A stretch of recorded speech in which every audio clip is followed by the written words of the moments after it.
Okay, let's continue on with the digital color wheel project.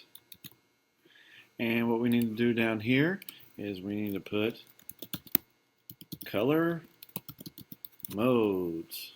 And we can use the eyedropper tool to capture this font up here. I guess we need to highlight this text and then go to the eyedropper tool this, and it will be color modes, except this is so gargantuous. And the color modes that we are going to produce is RGB,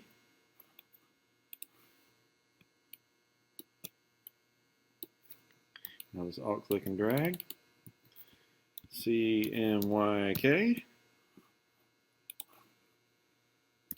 alt click and drag, and HSB. And all of these are too big, so I'm going to just shrink these down.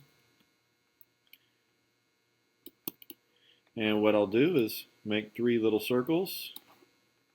Make a circle, hold shift, make another circle. And I told you that wrong.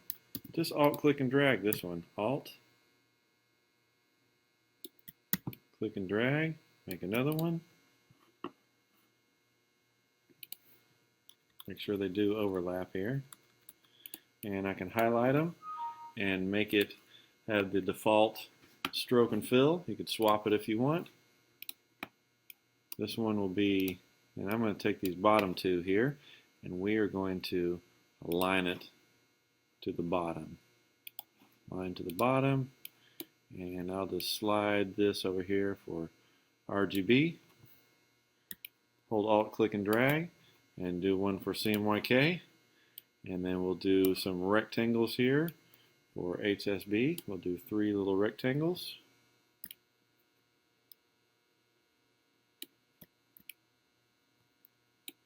And then we'll click those, and we'll use this one right here, the align tool.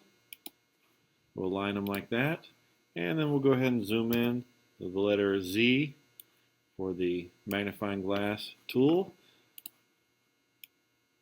This right here looks like it's good. These all right here just too big. So we'll just grab a corner, hold shift, scale it down. You see the font size for CMYK.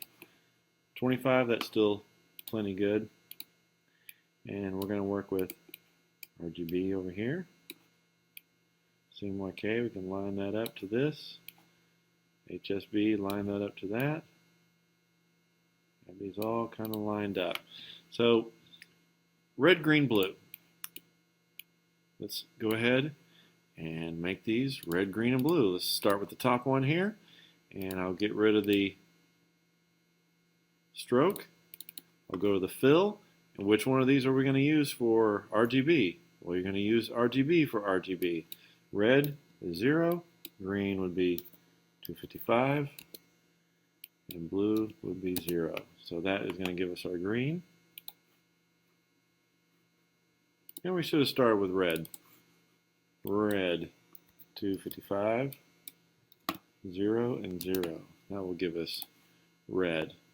Now I want you to take note of this here. I'm going to put in 0, 255, and 0. Do you see this little symbol right here?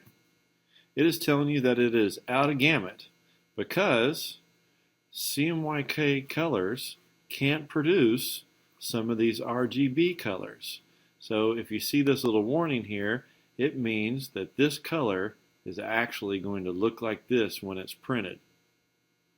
Okay, so it's warning you that that RGB green is actually going to look a little bit different once it's printed. It's a warning telling you that's not going to work using the CMYK color mode. So I'll switch this one to RGB. That last one will be blue. I'll get rid of the stroke. You don't have to. Some students leave the stroke on there. They think it looks cool. Sometimes I think it looks cool. So then I'm also going to go to the CMYK color model here. This top one, we'll make it cyan. 100, 0, 0, 0. So there's cyan. Let's go here. Let's switch this one to CMYK. We'll make this one magenta. Right here, this one is yellow. Slide that over. Now we have yellow. On RGB, we can do this little color effect right here, the transparency mode, and if we change RGB to lighten, it's going to give us that additive color mode look, and that's going to help me align these a little bit better. So I'm going to move that. So we take these and we use this lighten blending mode here on the transparency palette. Looks like this. For CMYK, we could do the same thing, except this one we're going to use multiply. And actually I think darken will look a little bit better. No, it's about the same. So there is, in the middle here, you'll notice that it's kind of a mushy black. That's why they add that separate ink, black ink, because in the middle here you get kind of a mushy black. Then also I want you to take these, and would like you to label these colors. I'm going to go to my stroke palette here, and maybe you want to put a round into it, and I'm going to make it show up black. Oop, I lost my end here. And then you'll call this one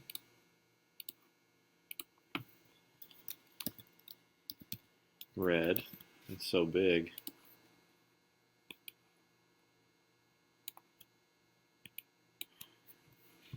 It doesn't have to be bold. I'm going to just make it regular here. Red.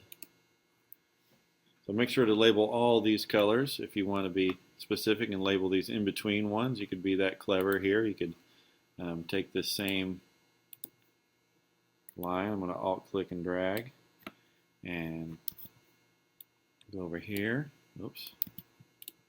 Click on this with my white arrow tool. Do something like that. Take this one here. You don't want to be too messy. You don't want to have so many lines and garbage around here, but if you want to try to be clever or something, you can try this and say yellow for this one here. And you can look at the font size right here. 16-point font is pretty big. So even if you change that to 12, that's a pretty decent sized font. Still going to be plenty readable, and to keep some of this consistent, you can just use the eyedropper tool and eyedropper one that's previous, and it will just copy what that is. So if you want to try to be clever, you can do something like that if you'd like. That's up to you. But yeah, I want you to label all these colors. Some students just put the word right next to it and don't have a line. Sometimes that looks clean too.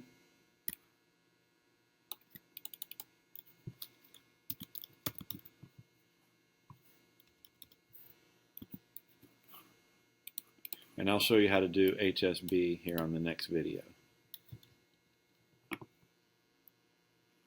This point would be a great time to save it. Make sure that you hit save often and quickly. And that's the end of